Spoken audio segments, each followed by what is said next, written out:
Hello नमस्कार। यह NCERT की क्लास 6 की पुस्तक है। इसका वसंत का पहला पाठ है वह चिड़िया जो केदारनाथ जे अग्रवाल के द्वारा रचित है। वह चिड़िया जो चोंच मारकर दूध भरे झुंडी के दाने रुचि से रस से खा लेती है, वह छोटी संतोषी चिड़िया नीले पंखों वाली मैं हूँ, मुझे अंश से बहुत प्यार है। यानी कि केदारनाथ जी अग्रवाल है, खुद को नन्ही चिड़िया के रूप में प्रस्तुत कर रहे हैं।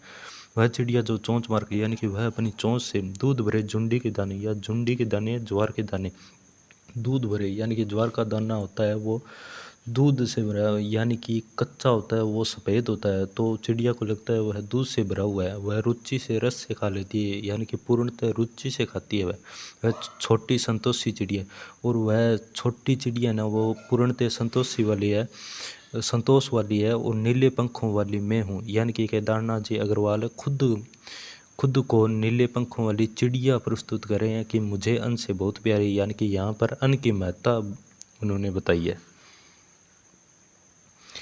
इसका भावार्थ देख लेते हैं। इसके प्रथम पद में लेखक एक नीले पंखों वाली छोटी चिड़िया का उल्लेख करते हुए बता रहे हैं कि यह चिड़िया बहुत ही संतोषी है तथा उसे अन्न से बहुत प्यार है। वह दूध से भरे ज्वार के दानों को बहुत ही रुचि से और रस से लेकर खाती है। अर्थात कवि इस पद के माध्यम से स्वयं के संतोषी होने तथा अन्न के महत्व के बारे में बता रहे हैं।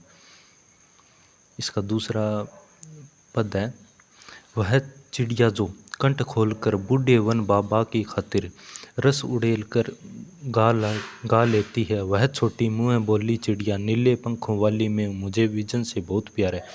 यानी कि वह चिड़िया जो कंठ खोल के, यानी कि यह जो नन्ही चिड़िया है वो कंठ खोल कर अपने मधुर राग से बूढ़े वन बाबा की खातिर, यानी कि इसने घने जंगल को बूढ़े वन बाबा का है, क्योंकि जो चिड़िया की उम्र है वो वन से बहुत कम है, और वन में जो पेड़ लगे हैं ना उनकी उम्र बहुत ज़्यादा है, तो यह उनको बूढ़े वन बाबा कहती है कि रस उड़ेल कर गा लेती है। और यह अपनी जो कंठ खोल कर है ना वो मधुर गान से गाना गाती है। वह छोटी मुँह बोली चिड़िया, और यह छोटी नन्ही चिड़िया है जो नीले पंखों वाली मैं हूँ और मुझे विजन से बहुत प्यार, यानी कि इसको अकेला रहना बहुत पसंद है।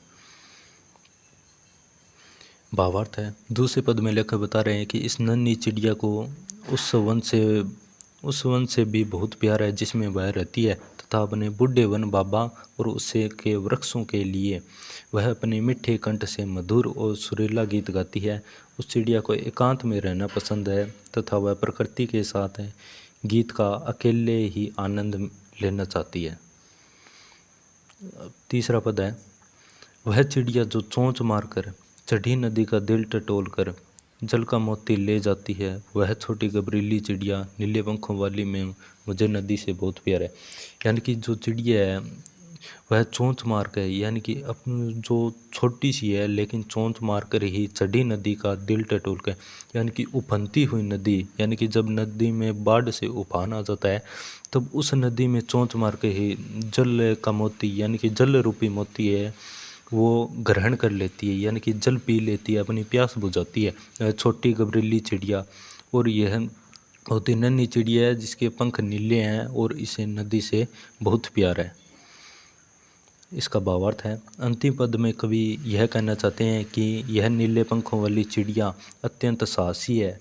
साहसी क्यों है? क्योंकि यह उफनती हुई नदी पर भी, छोटी होने के बावजूद भी उफनती हुई नदी के ऊपर जल रूपी मोती को ले जाती है, अर्थात अपनी प्यास बुझाती है, और नदी से तथा उसके जल से छोटी चिड़िया बहुत प्यार करती है। यानी कि इस पूरी कविता में केदारनाथ जी किसे प्यार करते हैं? एक तो वन को, और एक ज्वार के दाने को, और एक जल की महत्ता बताई गई है।